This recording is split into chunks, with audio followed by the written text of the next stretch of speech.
شروع کرتا ہوں اللہ تعالیٰ کے نام سے جو بڑا مہربان نہایت رحم والا ہے۔ اللہ، اس کے رسولوں اور آخرت پر ایمان لانے کے بعد فرشتوں پر ایمان رکھنا اسلام کی بنیادی عقائد میں سے ایک ہے۔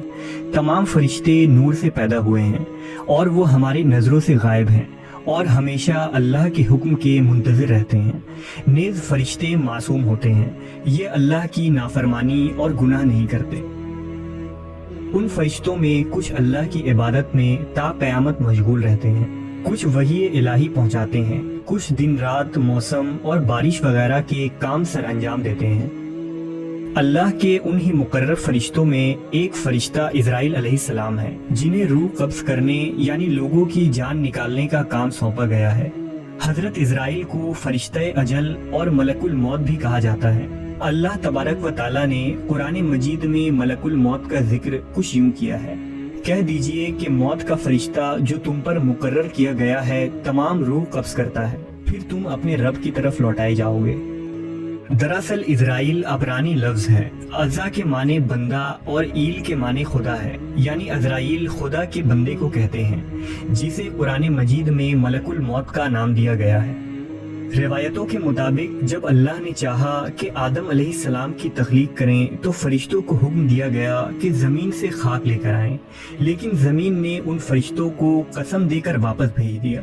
آخر کار اسرائیل علیہ السلام اس کام پر قادر آ گئے اور زمین کی مٹی لانے میں کامیاب ہوئے، لہذا اس وجہ سے اللہ نے تمام زندہ مخلوق کی روح قبض کرنے کے اس کام کی ذمہ داری ملک الموت کو دے دی۔ اللہ نے حکم دیا کہ اے ملک الموت، تجھے اولاد آدم کی روح قبض کرنے پر مامور کرتا ہوں تاکہ تو کسی پر رحم نہ کھائے اور ماں کی گود میں موجود شیر خوار بچے تک کی روح کو قبض کر سکے۔ ملک الموت نے عرض کیا: اے اللہ، تو نے مجھے یہ خوفناک اور دردناک عمل کیوں سونپا ہے کہ اس کی وجہ سے مخلوقات میں سے مجھے کوئی محبت نہیں کرے گا؟ تو جواب ملا کہ کوئی بھی کسی کو یہ نہیں کہے گا کہ فلاں شخص اسرائیل کی وجہ سے مرا، بلکہ وہ بیماری اور حادثات کو موت کی وجہ قرار دیں گے۔ روایتوں کے مطابق حضرت آدم سے لے کر قیامت تک آنے والے ہر انسان کی روح قبض کرنے کی ذمہ داری ملک الموت کو دی گئی ہے، جبکہ اس کام کے لیے فرشتوں کا ایک لشکر بھی آپ کے ساتھ رہتا ہے۔ جو فرشتے انسان کو موت دینے آتے ہیں وہی انسان کی موت کا وقت بھی لکھ دیتے ہیں، اور جب کسی شخص کی موت کا وقت آتا ہے تو وہ اس کی روح ملک الموت کے حوالے کر دیتے ہیں۔ لہذا حضرت ابن عباس بیان کرتے ہیں کہ ملک الموت تمام اہل زمین کو موت دیتے ہیں اور ان کو تمام بنی آدم پر مسلط کر دیا گیا ہے۔ جب وہ کسی پاک نفس کو قبض کرتے ہیں تو اس کی روح ملائکہ رحمت کے سپرد کرتے ہیں، اور جب کوئی خبیث روح قبض کرتے ہیں تو وہ ملائکہ عذاب کے حوالے کر دیتے ہیں۔ ملک الموت دن میں 3 مرتبہ لوگوں کے چہرے دیکھتے ہیں۔ جس کی عمر پوری ہو جاتی ہے اور جس کا رزق دنیا سے ختم ہو جاتا ہے، آپ اس کی روح قبض کر لیتے ہیں۔ جب بندے کی روح قبض ہوتی ہے اور اس کے گھر والے رونا پیٹنا شروع کر دیتے ہیں تو ملک الموت دروازے کو پکڑ کر کھڑے ہو جاتے ہیں اور فرماتے ہیں کہ میں نے تمہارا کچھ نہیں بگاڑا، میں تو اللہ کی طرف سے مامور ہوں، نہ میں نے اس کا رزق کھایا اور نہ ہی اس کی روح قبض کی، اور مجھے تو تمہارے پاس بار بار آنا ہے یہاں تک کہ تم میں سے کوئی باقی نہ بچے۔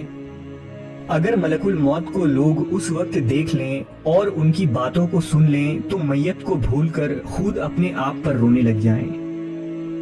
باوجود اس کے کہ ملک الموت ایک فرشتہ ہے، ان کی ظاہری شکل و صورت اور حلیہ نہایت ہی خوفناک اور عجیب و غریب ہے، یہاں تک کہ مضبوط سے مضبوط جگر رکھنے والا شخص بھی اگر آپ کو دیکھ لے تو خوف کے مارے آدھی جان نکل جائے گی۔ اس متعلق حضرت ابن مسعود رضی اللہ تعالیٰ عنہ بیان کرتے ہیں کہ حضرت ابراہیم علیہ السلام کی ملاقات جب ملک الموت سے ہوئی تو آپ نے ان سے سوال کیا کہ اے ملک الموت، آپ مجھے وہ صورت دکھائیے جس میں آپ کفار کی روح کو قبض کرتے ہیں۔ تو ملک الموت نے کہا کہ یہ آپ کی طاقت سے باہر ہے، لیکن آپ کے اصرار پر انہوں نے وہ صورت دکھانی شروع کی اور فرمایا کہ آپ اپنا منہ موڑ لیجئے۔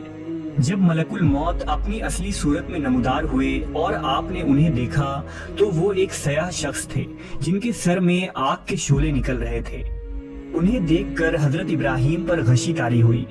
جب ہوش آیا تو حضرت ابراہیم نے فرمایا اگر کافر کو محض آپ کی شکل ہی دیکھنے کی تکلیف برداشت کرنی پڑے تو یہ بہت بڑی تکلیف ہے، اب ذرا یہ بتائیے کہ مومن کی روح کس قالب میں ہو کر آپ نکالتے ہیں؟ ملک الموت نے کہا کہ ذرا منہ پھیریے۔ آپ علیہ السلام نے منہ پھیر کر جو دیکھا تو آپ کے سامنے ایک حسین نوجوان تھا جس کا جسم مہک رہا تھا، جس کے کپڑے سفید تھے۔ ابراہیم علیہ السلام نے فرمایا کہ اگر مومن کو صرف آپ کے دیدار کی دولت دی جائے تو یہ کافی ہے۔ ملک الموت کے خوف و دہشت کا یہ عالم ہے کہ نہ صرف جن و انسان بلکہ فرشتے بھی آپ سے اس طرح ڈرتے ہیں جیسے انسان شیر کو دیکھ کر ڈرتا ہے۔ ہر زیرو جن و انسان کی روح کو قبض کرنے والے ملک الموت کو کیسے موت آئے گی، یہ بھی ایک دلچسپ واقعہ ہوگا۔ روایتوں کے مطابق روز محشر اللہ تبارک و تعالیٰ کے حکم سے ہر نفس مر جائے گی، تمام جن اور انسان کو موت آ جائے گی، پھر اللہ عرش کے فرشتوں کو بھی مار دے گا، پھر حضرت جبرائیل، میکائیل اور اسرافیل علیہ السلام بھی اللہ کے حکم سے مر جائیں گے، اور صرف اللہ کی ذات باقی بچے گی، اور نیچے صرف ملک الموت باقی رہ جائیں گے۔ اب اللہ پوچھے گا بتاؤ کون باقی ہے؟ اسرائیل کہیں گے اوپر تو باقی ہے، نیچے تیرا غلام باقی ہے۔ اللہ کا حکم ہوگا تو بھی مر جا، اور اس طرح تمام مخلوق کے روح قبض کرنے والے کی روح کو خود اللہ قبض فرمائے گا۔ ملک الموت ایسی چیخ ماریں گے کہ اگر اس وقت کوئی انسان ہوتا تو اس کا کلیجہ پھٹ جاتا۔ جب اللہ سب کو موت دے دے گا تو فرمائے گا ہے کوئی میرا شریک جو میرا مقابلہ کرے؟ آج صرف میں ہی بادشاہ ہوں، زمین کے وہ بادشاہ آج کہاں چلے گئے؟ آج صرف میری بادشاہت و شہنشاہیت ہے۔